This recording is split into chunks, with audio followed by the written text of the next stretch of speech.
Welcome to the Winged Wheel Podcast, the number one source for news, analysis, and discussion on the Detroit Red Wings, the NHL, and all things hockey. Here are your hosts, Ryan Hanna, Brad Crisco, and Evan Lopsinger.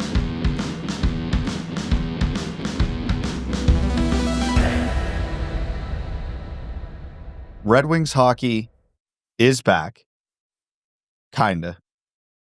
And now he decides to bail?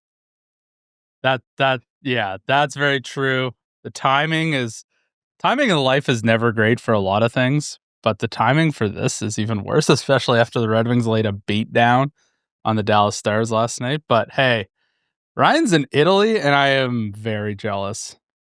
Yes, he is definitely in a better position than us at the moment, but we got to watch a Red Wings win. So, fancy trip to Italy, prospect tournament win. It's the same thing, really. Yeah, they're essentially the same thing, that's for sure. So, obviously, it is just Evan and I today. No Ryan, as he enjoys, life. Yeah. So, we are here to try to cobble this together. So, apologies in advance for however wrongly this goes. Or if you're very excited about the No Ryan, you're welcome. I'll let you guys decide. Yeah, we'll see how it goes. At least we've got a lot to talk about. At least there was a lot of drama in the NHL right now, and thank God the Red Wings game last night produced a lot of goal scoring. Because if nothing was happening and the Red Wings lost like 2-1, this would be an all-time attempt to save this episode, but thankfully that's not the case. Yeah, for the first time all summer, we actually have an episode with a lot of content. So we didn't have to spend the 10 minutes leading into this going, what are we going to talk about? Yes, which fourth line, third line fringe player could pop off to help the Red Wings get the second wild card spot? I was going to do another 30-minute deep dive on Travis Hamonic. So, we could do that since I missed the original one. Could you imagine? Ryan goes, how'd it go? We touched on the prospects game. We talked about Kaprizov and McDavid, and then we went in on Hamonic for 30 minutes again. We did a throwback conversation. Do you think he would get on a plane and come back to re-record tomorrow? No, I've been to Italy. There's almost nothing that would force me to come back. Well, anyways, welcome to this episode of the Winged Wheel Podcast, this Ryanless episode of the Winged Wheel Podcast. I am one of your hosts, Brad Crisco.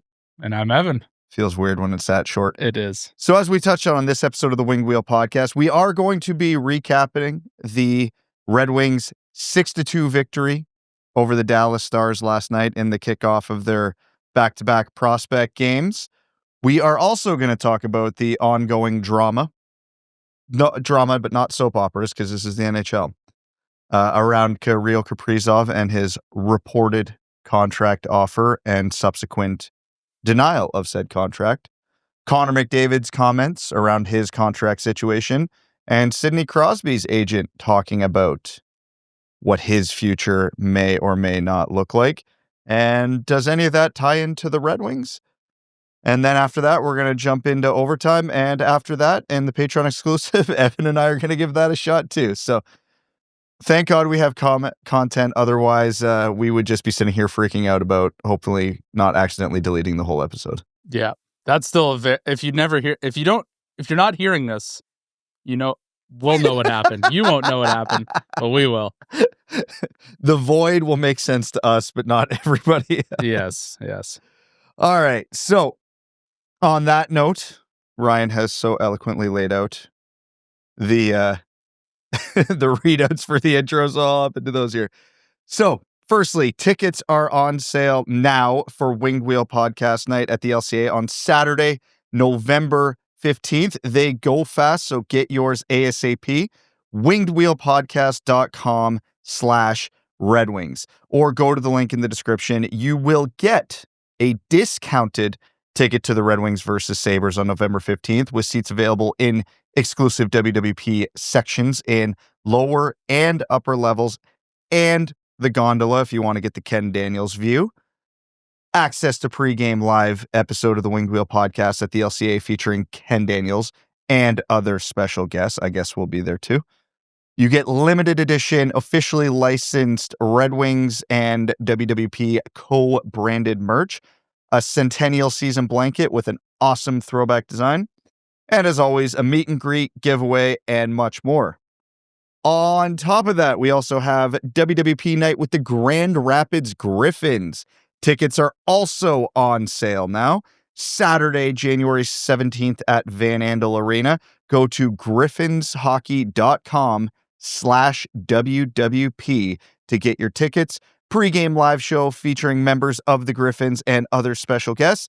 Game tickets and a Griffins and WWP co-branded puck that will have a mystery signature from a Griffins player at random. But most importantly, with both events, every ticket purchased includes a donation to the Jamie Daniels Foundation, as always. I think I nailed that. That was pretty good. You had a radio voice, you know? I know. I feel like I had to give it that like kind of old school 1930s radio salesman vibe. Yeah, it was good. It was good. Good. We got through it. That was honestly the part I was the most anxious about screwing up. So, all right. So let's get into it. Prospect tournament, back-to-back, head-to-head, doubleheader. Whatever you want to call it. 2 games with the Dallas Stars is half over. It starts with a 6-2 win for the Detroit Red Wings over the Dallas Stars. What were your broad takeaways from the game before we get into the specifics? I think, in general, the Red Wings outclassed Dallas. From what I could tell, I'm not an expert on the Dallas Stars pipeline, but it doesn't look like they've got a lot of blue chip prospects waiting to make the big team. And you could tell the Red Wings prospects had far more higher end talent, had higher end skill, and Dallas was just trying to make this a game.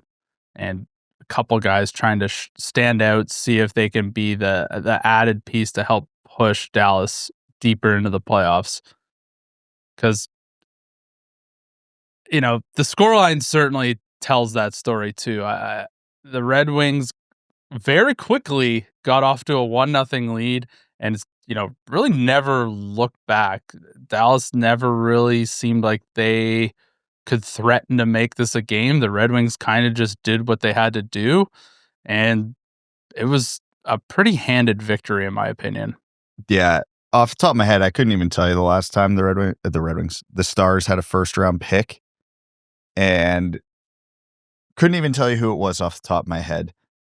So, in a game like that, you would expect the Red Wings to win, maybe even expect the Red Wings to dominate, although it does get a little overblown because a lot of those Dallas guys are probably fighting for like a fourth line spot. They have something to prove. Maybe the urgency is a little higher for those guys versus some of the first round picks in Detroit. So every once in a while, you'll see in a prospect tournament a team like that really carry the play just because of that level of urgency. That did not happen last night. No. The Red Wings first rounders and high prospects, outclassed is probably the word. Like Amadeus Lombardi was a 4th round pick, but he's got 2 pro years under his belt, 2 successful pro years under his belt. He looked a step above everybody. MBN, first round pick, had 3 points. Axel Sandin Pellikka, first round pick, had a goal. Nate Danielson, I think he had an assist, but even that, he was noticeable all night long.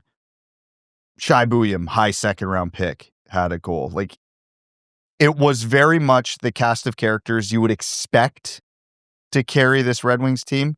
That did. Emmitt Finnie is a 7th round pick, but he's very much been on the radar for a while now, so I don't think anybody treats him like a 7th round pick. To see him open the scoring, I don't think anybody was surprised. And of course, in like the most Emmitt Finnie way possible, just burns hard, wide, to the net, tucks a nice move, and then looks like he didn't even care that it happened. Like 30 seconds into the game, I don't even think the ice was completely frozen yet, and he made it 1-0. I missed the goal, but I saw the celebration or lack thereof. I was like, is he just is he just like, firing the guys up, like just saying, "Hey, let's go, we're ready to go." And then the scoreboard came up and it was 1-0 and it was like 1927 to start the period. I was like, okay, I guess Emmitt Finnie scored. I know this is probably a good spot to start because I know Max has mentioned a few times that Finnie always makes himself a presence at these events. And again, he's a 7th round pick, so expectations still need to be tempered a little bit. But like you said, immediately comes out and scores a goal like that. So again, establishing a presence for the second, third year in a row.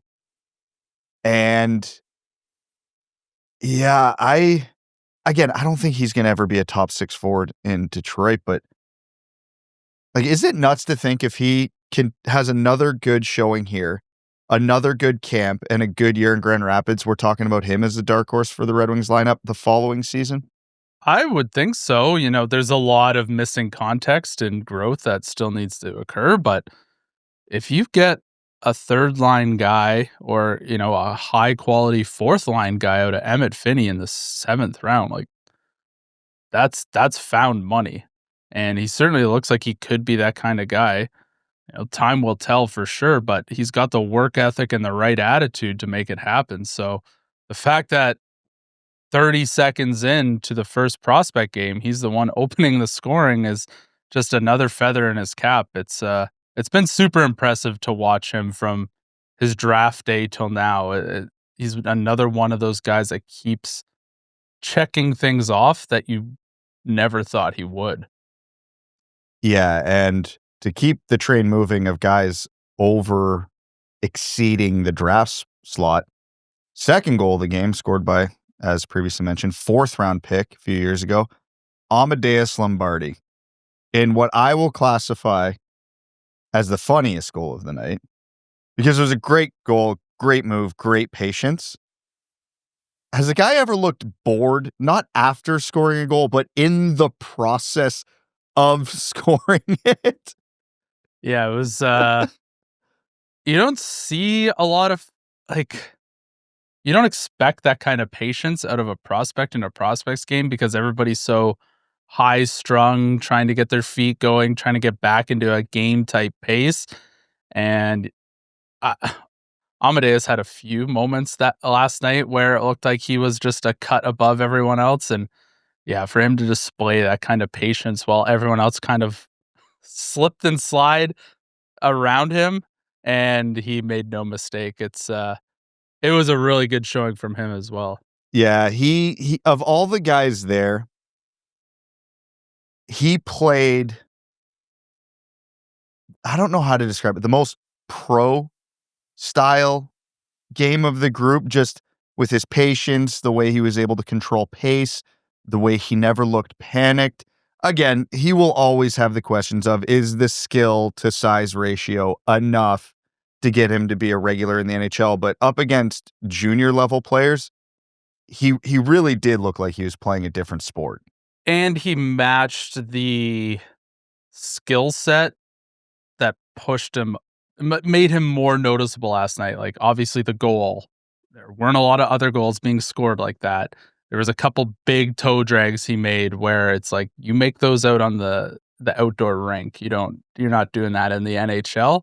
But he has the talent, the ability, and the confidence to do that. Yeah, he was absolutely one of my standout players in game one. And you've played enough different levels of hockey to know when you see a guy doing stuff like that, that is an indication he is a little too comfortable at the level he's at, where he's almost trying to make a point that I'm too good to be here. Now, in his defense, he was an injury replacement. He was not supposed to be there, which we'll talk about later. But yeah, you could tell he's like, come on now. Well, it's, even though he wasn't supposed to be there, it's good to see a guy like him come in and sort of power his way through the opponents, make himself look like he's too good to be there. Yeah, it was a good showing. I'm glad that we got some excitement out of him, and he had a big night, right? Like, he had a goal and assist, and he proved he's probably beyond the prospect tournament at this point.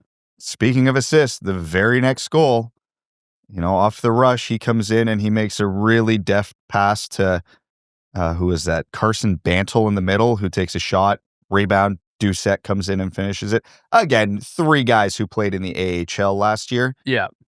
You would expect them to do well at a tournament. But yeah, again, just another play created by Lombardi.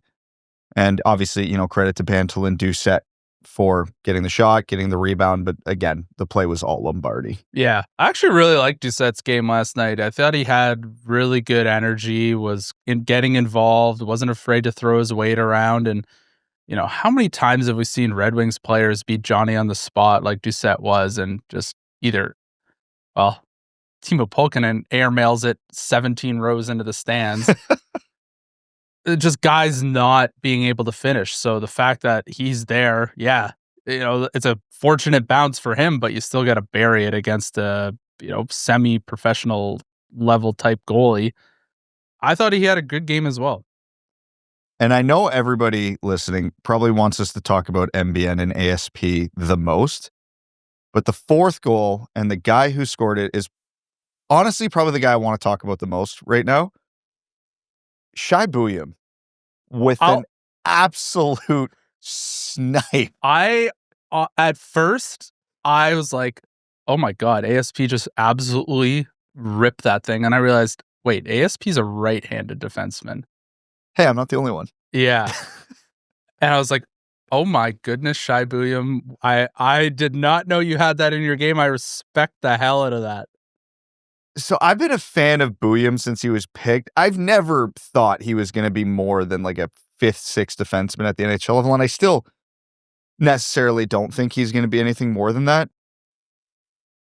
But when we went to Grand Rapids last year and got to watch a couple games in person, he was the player I came away from those games going, okay, I did not fully appreciate his game enough.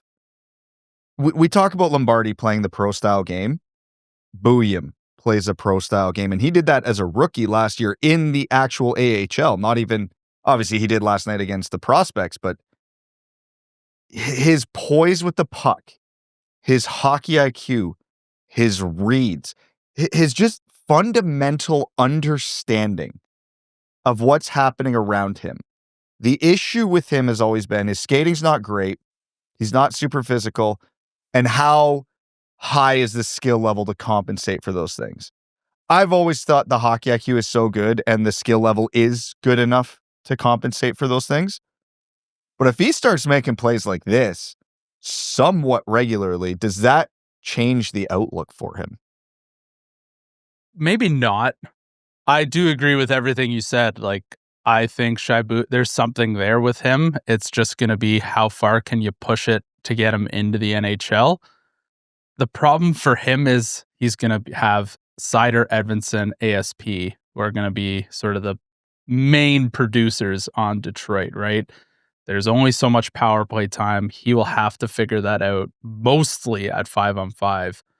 But we'll see how he gets placed into Grand Rapids this year. I'm sure they want ASP running a lot of the power play, but I could see a scenario where Shai gets, PP2. Maybe they start him on PP1 to give ASP some time to acclimate. I'm super interested to see what he can do this year because, like you said, there's a lot of the tools are there. He needs to refine a few things like his skating and become a little bit more physical because if the scoring doesn't come, he needs to be an excellent shutdown defenseman or play excellent defense. It'll be very interesting. I was incredibly impressed with his game last night. Yeah, he seems to have really good command of the ozone blue line. Yes. In terms of distribution, timing, when to seal, when to go. Because even the goal he scored, that was right off a faceoff, and he didn't hesitate. No. The puck came and he just took off to that short side. He's like, the lane's there. I'm not going to wait. And again, when we were in Grand Rapids last year, that was the thing I noticed because he was on the power play last year. Yeah. And I just remember the way he controlled that blue line was He's got different. Good feet work. He just doesn't have great pace. Yeah. He can move around fine. He's just not going to win a lot of races, which at the NHL is an issue. So I'm not dismissing that.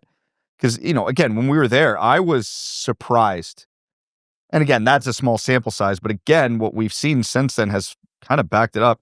He was more noticeable than Wallinder, than Tuomisto. Yep. And even last night, more noticeable than a lot of the defensemen around him. So, yeah, again, I'm not saying this guy's going to be a top 4, absolute lock superstar. But I think there's a world where Shai Buium and Albert Johansson kind of fall in the same tier on the Red Wings blue line one day. Yeah, that's what I was thinking last night when I thought about Shai Buium's game is, are they completely synonymous with one another? I don't think so, but I was getting a lot of similar vibes when I started to think about it. Yeah, because if Buium can go up and play on the second pair, then we can have the A. Johansson third pair and just live out Mickey Redmond's nightmare. Well, yeah, hopefully, the Red Wings are so reliant on their first 2 defensive pairings that Ajo doesn't have to play that much just to save Mickey. But yeah, it would be a good problem to have. All right, and then at this point it's 4-0 Detroit, so naturally the beatdown continues. Third period rolls around.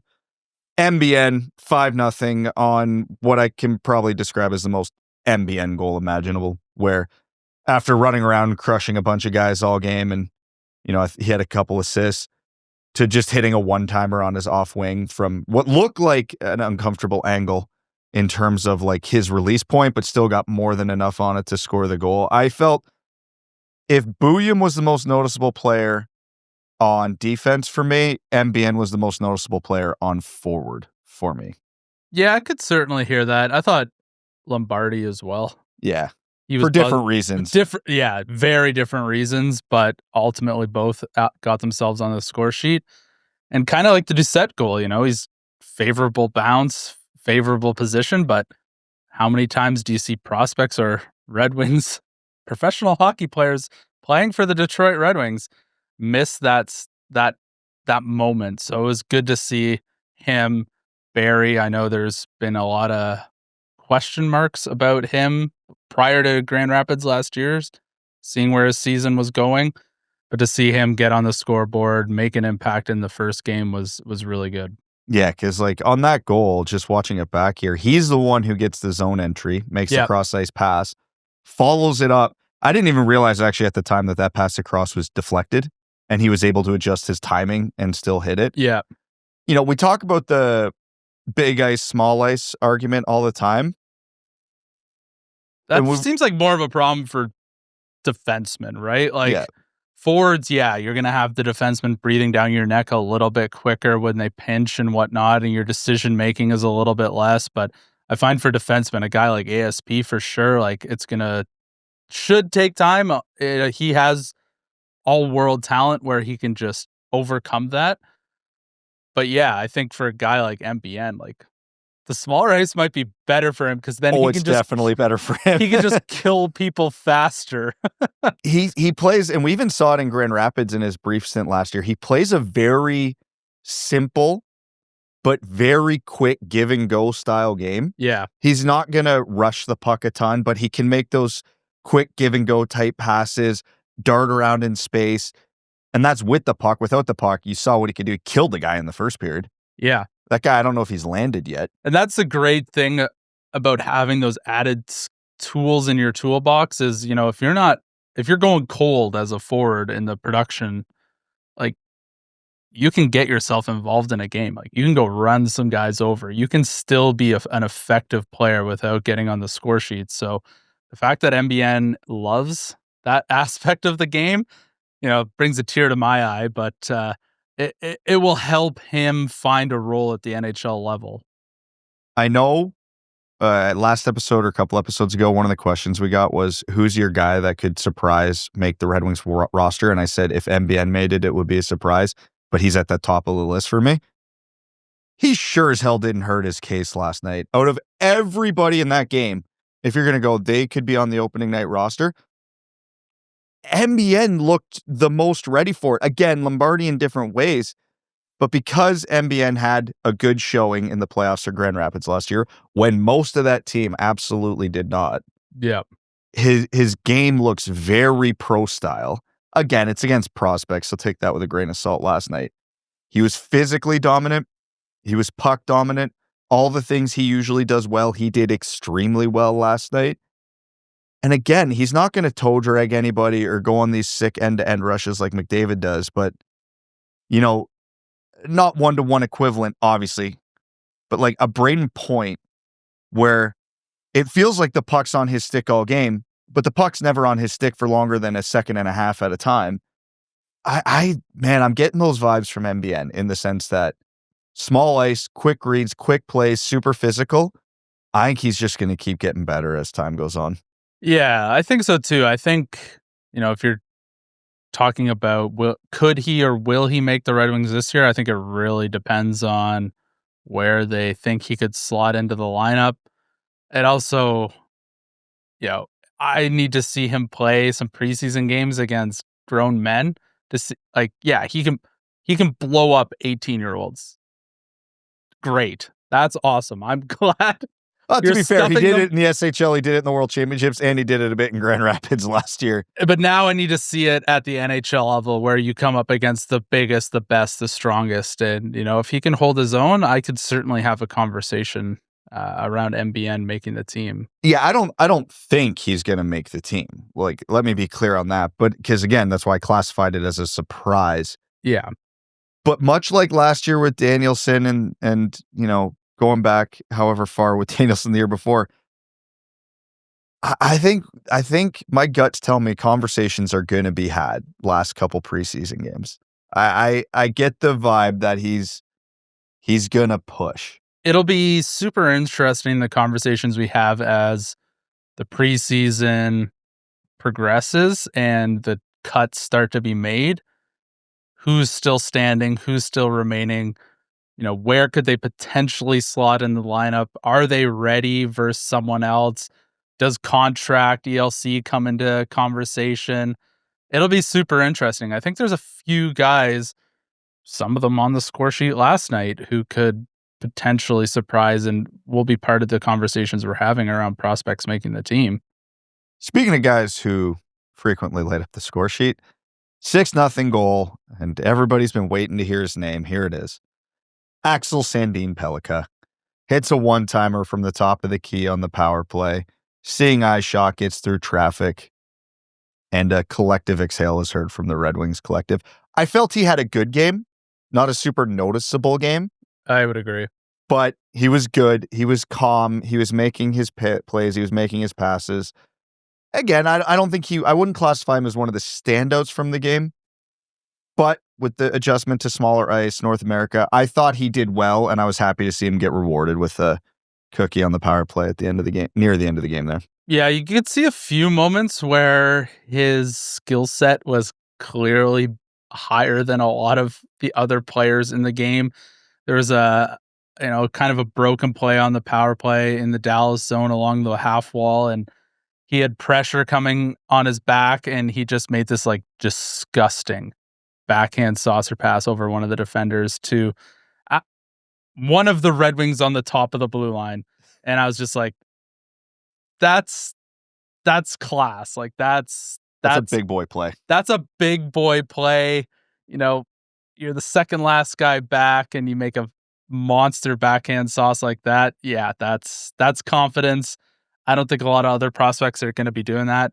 Yeah, I don't think he had the best game of all time, but I don't think he hurt his stock at all. No, he looked like a first-round pick in a game full of non-first-round picks. Agreed. It was evident. Again, would I have hoped to have maybe seen a little more dynamic play from him with the puck on his stick? Yeah. Maybe by his standards, he was playing it a little more conservative last night. Maybe, again, the transition, maybe confidence, but never know. Getting a goal late in the third period, curious to see how he responds in the game tonight, if that carries over to maybe a little more confidence going into it. Dallas adds 2 late. Game ends 6-2. We talked about all the goal scorers, led that into conversations about them. Was there anybody who didn't appear on the score sheet you want to talk about from that game? Oh, man, that's a great question. Because I've got 2. The first one I can think of was Rudy Gaumond. That was one of my 2. Dallas added 2 late, but I actually thought he was really, really good. He was incredibly poised, in great position all game from my untrained eye. I was pleasantly surprised. It would be difficult for him to get on the score sheet, so maybe this is a freebie. Hey, Ned did it. Yeah, it's true. He could have gotten a scrap. You got to make yourself known to the management team. But I thought he had an excellent game. I was pleasantly surprised. Yeah, he was solid. I mean, it shouldn't be entirely surprising because when he transitioned over to Moncton last year, now mind you, Moncton was a wagon in the queue, but didn't he start the season something like 25-0-0 and didn't lose a game till like the QMJHL finals or something like that? And it's the Q, right? Like everybody's a 40+ goal scorer there. So the fact that you didn't just have a bad night where you just had a stinker and the team lost because you were bad is incredibly impressive. Yeah, between Cossa, Augustine, Guimond looked like he could be a guy. Prado looks like he could be a guy. Even Guylander could be a guy. Lander. Oh, yeah. The Red Wings really do have an absolute spoil of riches in net. One guy I'm going to bring up, one, because I know a lot of people want to hear, but two, because his biggest strength and his biggest weaknesses both kind of reared their head last night for me, which was Nate Danielson. Yes. He looked great all night. Defensively, he didn't give up anything. Again, you could just tell he was levels above the guys coming down on him. But he didn't translate it onto the score sheet. He had an assist. Yeah. But for how good Danielson looked in that game and has looked in pro, I'm still waiting for that game, where it's just like, oh, yeah, he outclassed his opponents and he had 2 goals, 2 assists type of thing. And it's just, you never see it from him. But at the same time, I watch the film, I watch the game, and I try to be critical of him. And I just don't see anything to be critical of. He's just really damn good. There's going to be, I was thinking about this while I was driving over. There's going to be some interesting conversation amongst the fan base in regards to Nate Danielson, because everything you said is right. When you watch him play, he does everything right, and he's beyond his years when you watch him play. For someone his age to play the style of game he does, even in Grand Rapids last year, he's on their first line playing against professional hockey players. And even Dan Watson said, we are asking this guy to play against other teams' top lines in big minutes. Yeah. And doing it well. Yeah. And he looks confident with the puck. He does everything right, but it doesn't always translate to the score sheet. There's going to be people unfairly getting on Nate Danielson if he doesn't produce, right? If he doesn't have a big year in Grand Rapids points wise, there's going to be people on him, but there's going to be equal number of defenders saying, just watch him for one period and you will know that there's no worries with Nate Danielson. He's going to be on the Detroit Red Wings. And right or wrong, that's going to be one of the conversations, because you want, he's a top 10 pick. You need production at some point. Could he carve out a 10, 15-year career the way he's playing now? Absolutely. But I think I think all fans want more production, and that very well could come. But at this exact moment, there could be some very fiery conversations between both sides of the fence on Nate Danielson. All right. And on that is our recap of the Red Wings 6-2 victory over the Dallas Stars. And now, a moment for a word from our sponsors. Back to school season always sneaks up. Suddenly your schedule's packed and the last thing you've got time for is putting together a proper dinner. Instead of defaulting to drive-through meals or cereal at midnight, we've been leaning on Tempo. It's the convenient way to keep real food in the mix when life's chaotic. The meals are actually impressive. Portioned, balanced, and made with real ingredients. The lemon butter pork chop was a standout, and the lightened up pasta bake honestly felt like comfort food without the "why did I just eat that" guilt. And both were ready in just 3 minutes. With more than 20 rotating options each week, Tempo makes it easy to switch things up without ever falling into a rut. Everything shows up fresh, single serve, and ready to heat, which means no wasted time and no excuses for skipping a decent meal, even when you're like Evan and your firstborn son came 10 weeks early. For a limited time, Tempo is offering our listeners 60% off your first box. Go to tempomeals.com/wingedwheel. That's tempomeals.com/wingedwheel for 60% off your first box. tempomeals.com/wingedwheel. Rules and restrictions may apply.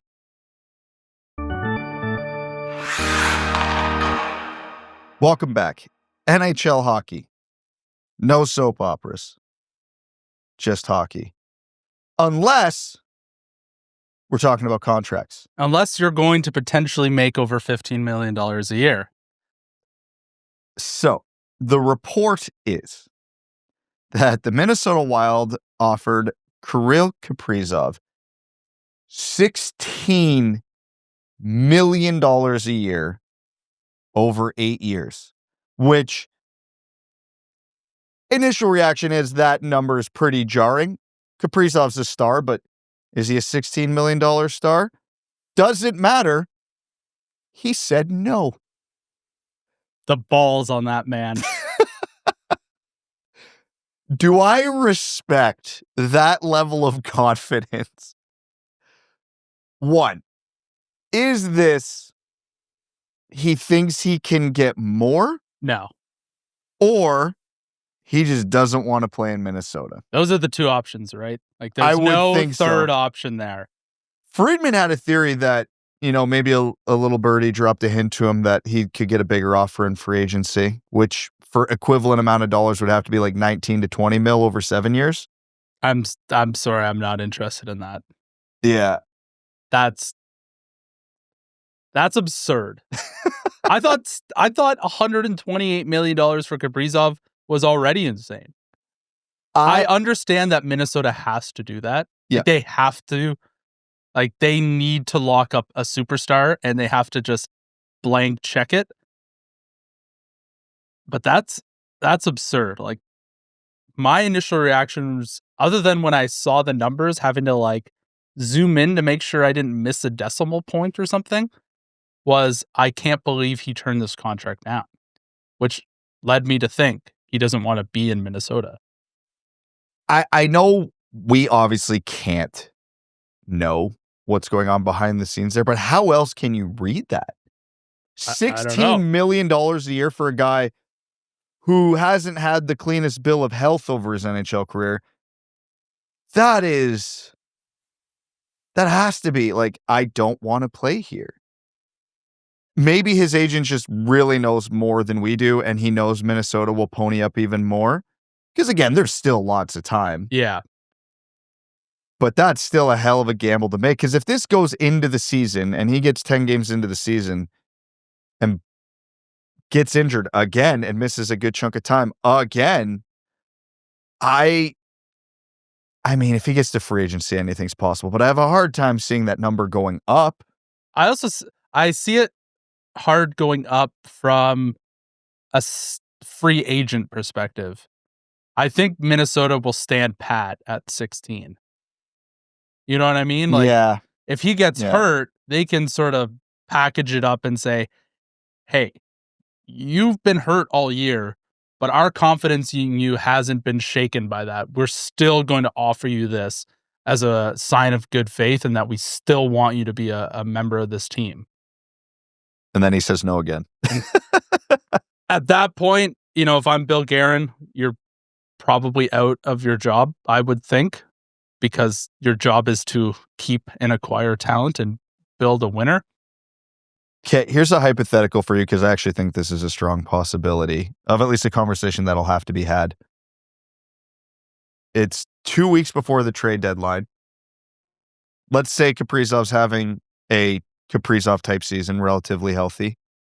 He's still not extended. The Minnesota Wild are in the final playoff spot. That's kind of the Johnny Gaudreau situation, right? Like, Yep. what do you do? Without being involved in the team and being involved in the conversations, it's always incredibly difficult to know. But if he's adamant of not taking the biggest contract ever in NHL history at that point, I think you have to do your due diligence and see what you can get for him.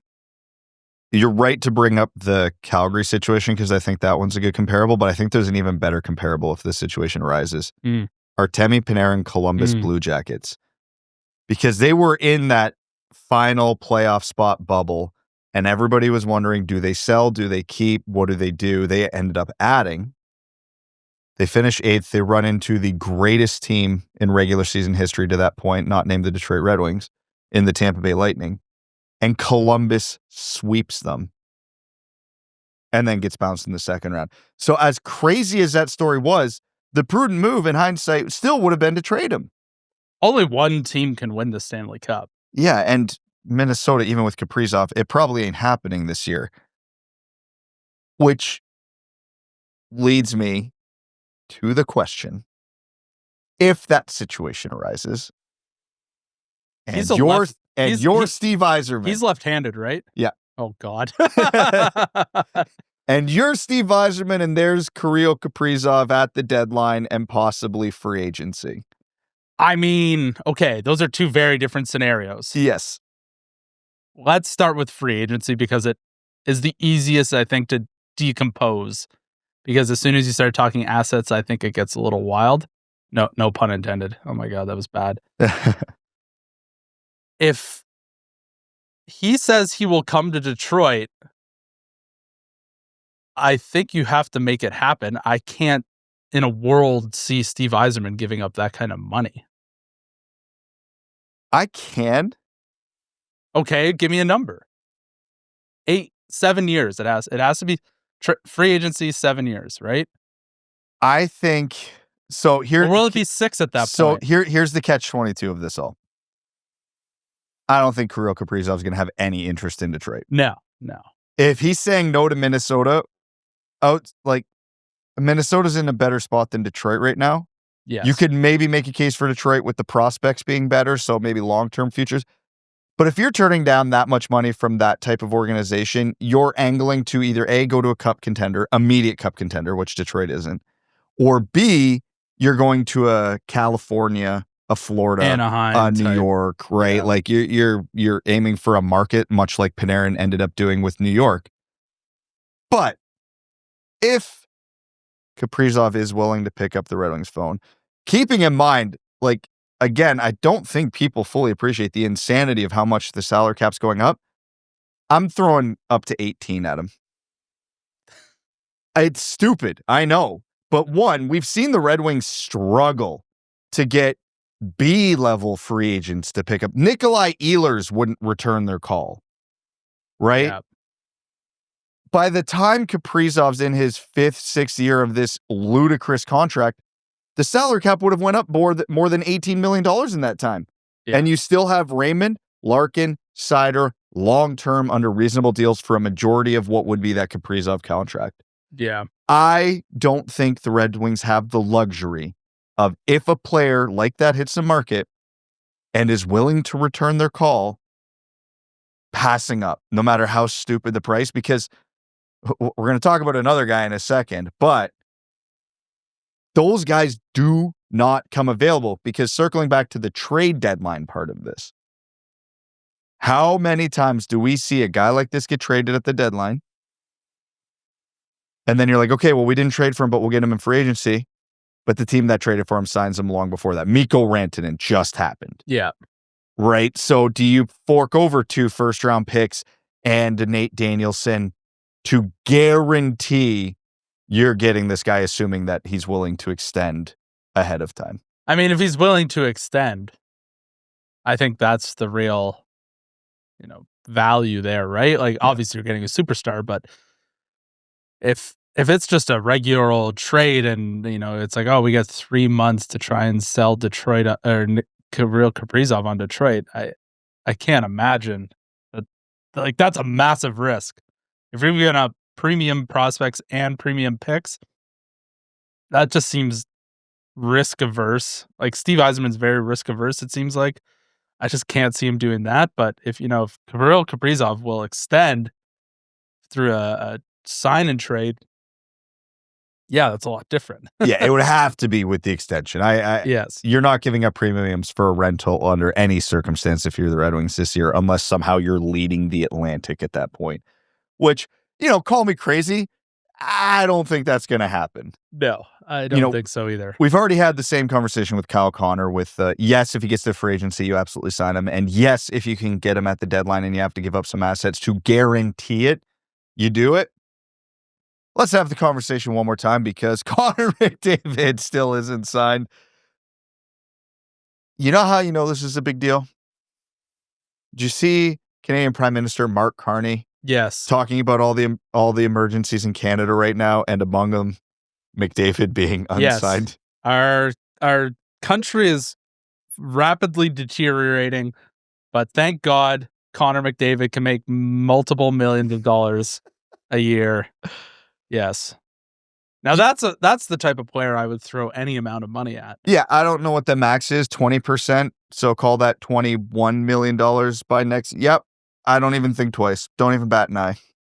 Yeah. I think even teams with negative cap space would also be doing the same thing. Teams would trade existing superstars on their team to make room for Connor McDavid. Yes. And they would see Connor McDavid moving from Edmonton to another team could cause like catastrophic ripples throughout the NHL. Like, let's imagine a team like Florida against Connor McDavid. They have to unload, and let's say it's $20 million. They have to unload maybe three of their core players to make that happen. And that creates massive trickle effects across the league for other teams. So, if you want to kind of shuffle the power around a little bit, Connor McDavid move would be in 31 teams' interest. If he signed with an American team, that would then classify as a national crisis for the country of Canada, yeah? Yeah. That would be devastating. Because remember how the country reacted? Well, we weren't old enough, but when Gretzky left, people still talk about that. Yeah. I'm trying to think of who would be the worst team. For Connor McDavid to go to? Yes. I've got two answers immediately. Other than Toronto and Montreal. I've got two answers immediately at the top of my head. Okay, go. Pittsburgh or Chicago. Oh, yeah. Those are bad. Those are really bad. You know what? If Connor McDavid's going to move, he needs to be somewhere in like the Eastern time zone. If he leaves Edmonton and doesn't pick Detroit, because again, for all the same reasons we laid out with Kaprizov, to me, the funniest possible reality would be him just picking whatever you think is the most irrelevant team in the NHL. Minnesota. Exactly. Them. Minnesota, Utah, Columbus, like just landing on one of those teams. Curl's like, I turned down the $16 million so that I could take 14 and we could get Connor McDavid. 4D chess. I can't picture McDavid in anything but an Oilers uniform. No, me neither. It's one of those ones I try to, manifest the fantasy of what he'd look like in a Red Wings jersey in my head, and I can't visualize it.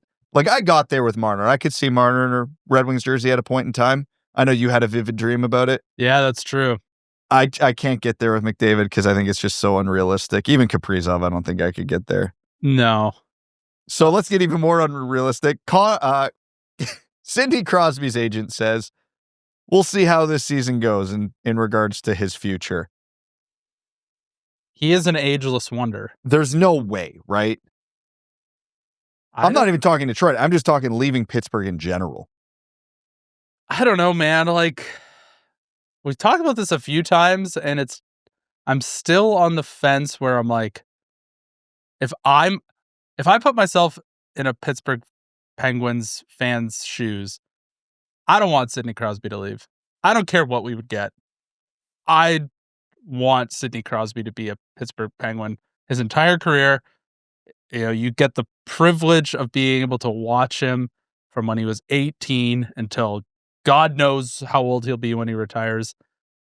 That's where I'm landing on it now. I don't care if we're going to be able to get multiple firsts, top picks, and, help us ascend out of the basement again. I want Sidney Crosby on my team his entire career. Yeah, it's... What actually happens, though, is way more interesting because there's every team would line up for Sidney Crosby. And God damn it, do I think Montreal wouldn't be at the top of the list? You think Montreal's at the top of the list? It's as close, I think, as he can get geographically to being near his hometown. Yeah. He played in the Q. I just have a feeling that... Also, there's the Colorado I was angle. say everything I've heard is pointed to Colorado. Everything I've heard is he's not leaving. Yeah. But those would be my two destinations I could see him going. But if I'm a Pittsburgh fan, I've landed on it. I just want to see him play his entire career as a Pittsburgh Penguin. Yeah, he signed a sweetheart deal. His entire career. Yeah, 8.7 again to stay in Pittsburgh. Is this his agent maybe just firing a warning shot hey, we have no interest in a full rebuild here. Go get some players? Maybe. Which is just stupid. Well, they did. The case, but, they did go out and get some players. Big needle mover, Anthony Mantha.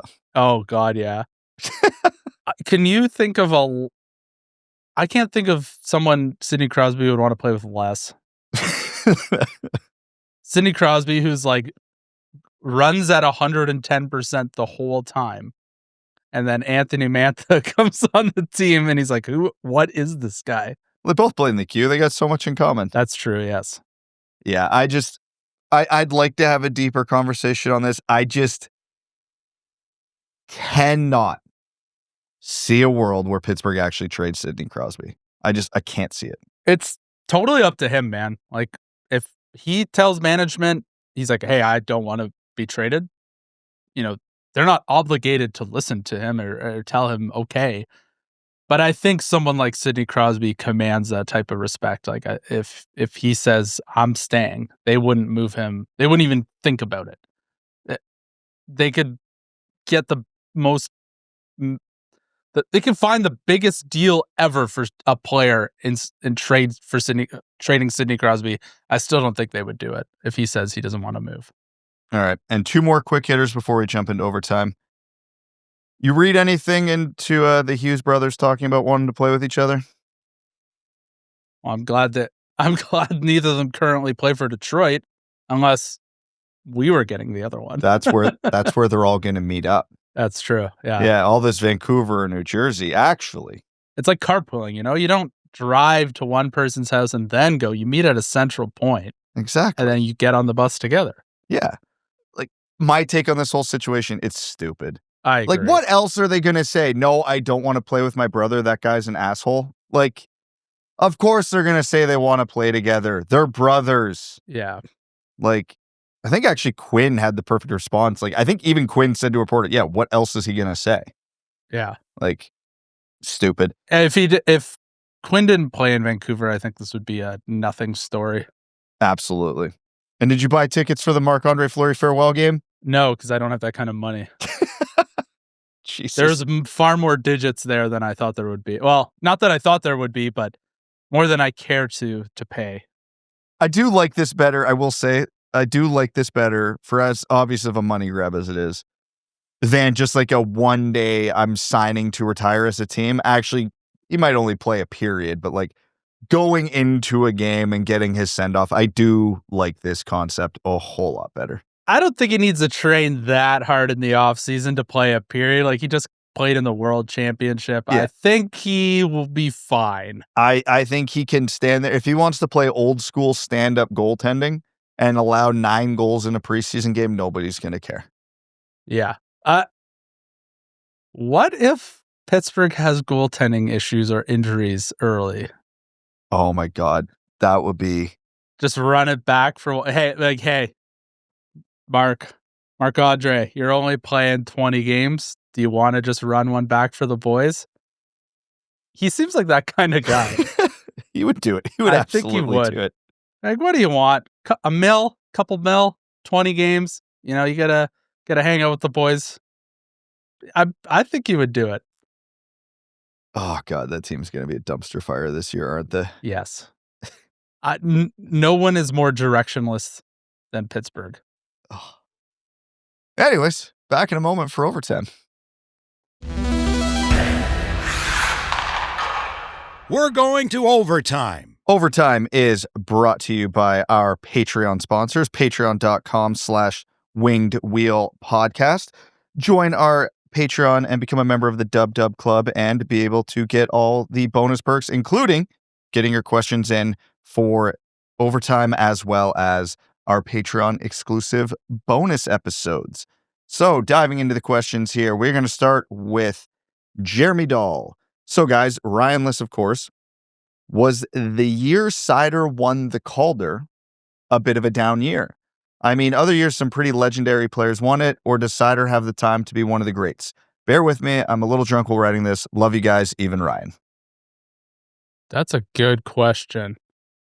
I think it was a down year because it came down to him, Zegras, and Michael Bunting, who was 28 years old at the time. Yeah, it wasn't. Now, don't get me wrong. There were plenty of other years Seider would have won the Calder, even if everybody behind him wasn't, not that Zegras and Bunting were bad, but not quite up to normal offensive Calder levels.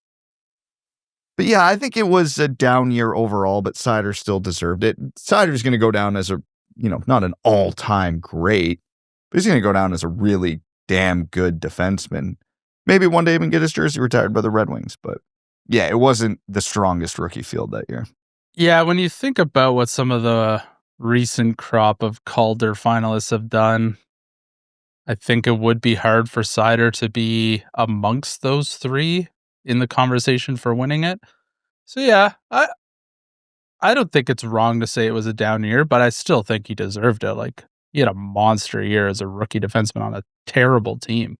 Yeah, it was one of those ones he deserved every bit of it that he got, but there was no Celebrini, there was no Bedard, there was no McDavid, there was no Matthews. There wasn't that huge rookie forward lighting up this stat sheet that typically wins the Calder. Even this year with Hudson winning it, that was more statistical than it was the reasons Seider won it.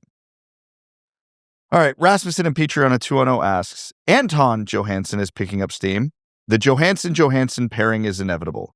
Is there anything you could do with their nameplates to differentiate them? Because normally you just put the first initial. If you put the first initial, that doesn't work here either. Only reason I put this in here is because in professional hockey years of past, teams have put full player names. Oh my God. On the back of a jersey. Will go from his left hip to all the way around, arcing to his right hip. What do you think they would do with the two Johanssons on the team? Because I don't see them going AN dot, AL dot. I don't see them putting full first names. Do you think they just put Johansson and then they just let the number be the differentiator? I think that's the easiest thing to do. It's a boring answer. I think that's what they do. I would go hip to hip. I would write Anton Johansson all the way around the number. Yeah. I think the easiest thing is just last name, number, and you got to figure it out. At least one shoots left, one shoots right, so might make it a little easier to distinguish them from each other. Yeah. All right, now one question that I will let you answer and a bit of Winged Wheel podcast lore. Uh-oh. Hi, guys. Very much enjoyed the anniversary video that was put out.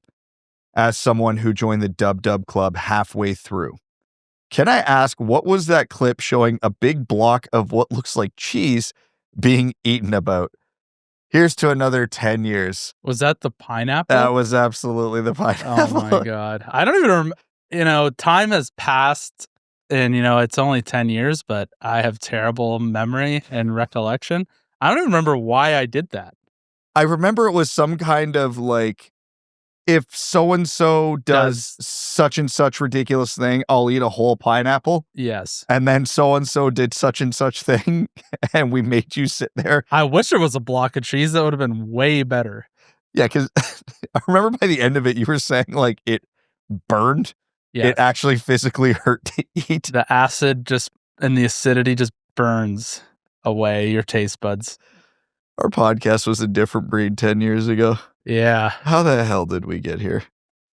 I didn't watch the whole thing because I don't want to see or hear myself, which is not good if you have a podcast. But I remember listening. It was one of I don't know if it was our original intro, but man, did that like a wave of nostalgia hit me when I heard it. I don't think I have listened to a second of our podcast in... How long have we been doing the podcast? 10 years. It's been about 10 years. Yeah. I'm close to that. Yes. I do kind of want to go back and listen to the original intro because off the top of my head, I don't even remember what it was because we went through a few and I don't remember the order. Just me scrolling through the video. You and I have not changed at all. Ryan looks dramatically different. Is that a stress level thing? A hairline thing? They're all related, I think. But yeah, it was funny to see sort of the changing of times as the video progressed. Oh, man. Yeah. The three biggest people in the Wing Wheel podcast sphere that have changed. Hank, Mika, Ryan. Yes. All right. Gretzky had it, lost it, asks, by and large, there are zero expectations for the Red Wings this season from a national media perspective. Does that permeate within a locker room and provide motivation? And if it doesn't, should it? That's a good question. I think that depends team to team, whether they really even care. I mean, I'm sure they've heard some of the takes from national pundits, and it probably doesn't bother them at all what their opinions may or may not be. I don't know. I think it depends on the team. I think it would bother me if I was in that locker room. I think, to be fair, on one hand, I think I'd be the type of guy who I wouldn't read anything. Yeah. Like, I would just ignore the media, social media altogether. But if someone brought it up to me, yeah, that would bother me. Like, it's like they just missed the playoffs for 2 years in a row. They just added John Gibson, JVR, Mason Appleton. Not like superstars, but on paper, they are definitely a better team. So if nobody is giving my team playoff consideration, I'd be pissed. I'd be irritated. Irritated's probably the better word. Yeah. I think it comes down to team by team, and I think it comes down to player by player. Like, some players just do not care at all what the outside noise is, and some people are more attached to it than they want to be, or they like to be plugged into what's going on. Yeah, if it was me and I was where the Red Wings were, yeah, that would probably annoy me a little bit, but it's, you need 82 games, and soon to be 84 games is a lot, and it's tough to stay motivated for all those games. This is fuel that could help in some of the doldrums of the season. I go back to The Last Dance with Michael Jordan. Every little slight was motivation, and he's one of the greatest of all time. Like, those types are sicko. Yeah, unfortunately, the Red Wings don't have a Michael Jordan. They need someone to have that mentality, though, genuinely. Agreed. Like, just the other team looks at you funny during warm-ups, and I took that personally. God, I saw an Instagram reel recently, and it was like early 2000 Toronto. Was it Toronto, Ottawa, I think? And it was like murderer's row in warm-up along the red line, and then just like playing mental warfare with each other. Like, Chris Neal or somebody skated like on the Leafs side of the red line, and like Wade Belak came over and was like just giving it to him. And I was like, these guys are these guys are crazy. Like, they will do anything to win and protect their teammates. Yeah, it was crazy. I don't know why I just thought of that, but yeah. Red Wings could use a little bit of crazy. Yes. And all right. One final question before we jump into the Patreon exclusive overtime episode. Mo Townsider asks, to help set some expectations, can you compare Ullmark to John Gibson? Is our potential upside the same or lower to the Senators last year when they won the goalie market? Thanks and enjoy your week. I'm going to say this is very different. Ullmark was a recent Vezina winner when he got traded.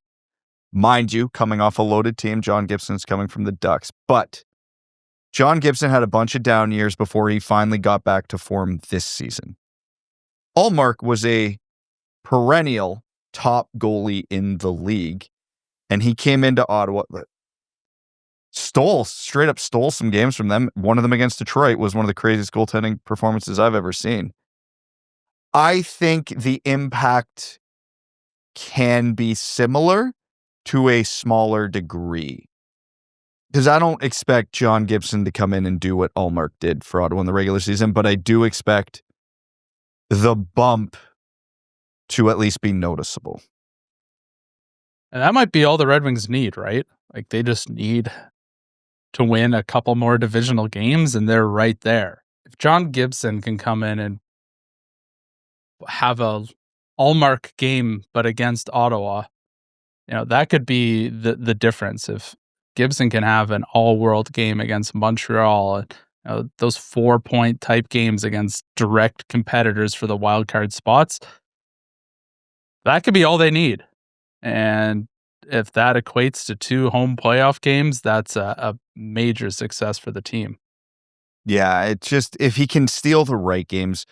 Detroit lost a couple big games to Montreal down the stretch this year, and they got to Columbus. Yeah, like it's not necessarily that Detroit has to dramatically improve, but just has to be the right games. The right wins, the right losses. Yeah, and that game against Montreal, Montembeau stole. The game against Ottawa, Ullmark stole. So they did get goalied. So it would be nice to be on the other end of that for once. Yeah. Even if it's only once or twice. All right.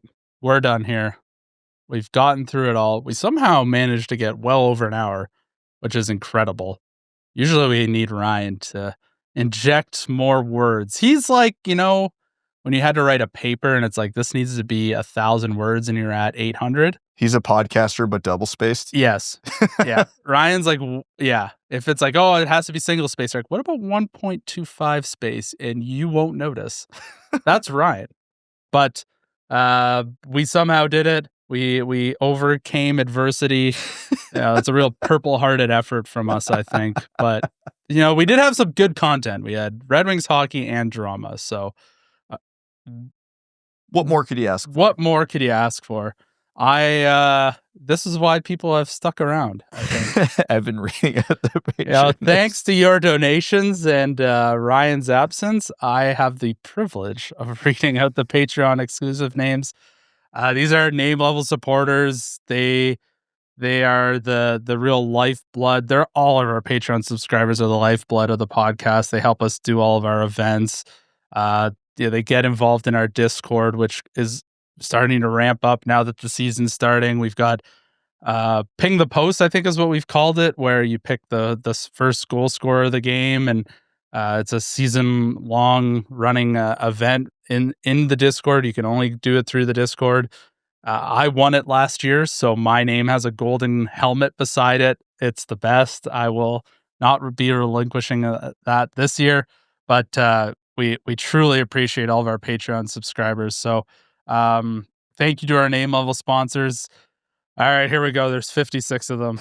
Okay, first one up. Oh fuck, where's Terry? Aaron Hudson, Adam Rose, Adam Zawiska, Admiral S of the Cheesebag Navy, Alex Toger, Andy Hardcore, Anna Sleeman, Asher Killian, Beer League Legend, Below Average Ball Hockey Goalie, Bingo Bango, Brian Munn, Butts Carlton, CB55, Chris Black, Citizen High Five, Clip Clop Nene, Connor Scovey, Craig Kibble, Derek Enstem, DJ Denton, Eric Hill, General Andy Bohan of the Cheesebag Army, Give Blood, Fight Probert, Glenn Brabham, GR Gurley, Griffin God X Creatives. Huh? What? Who?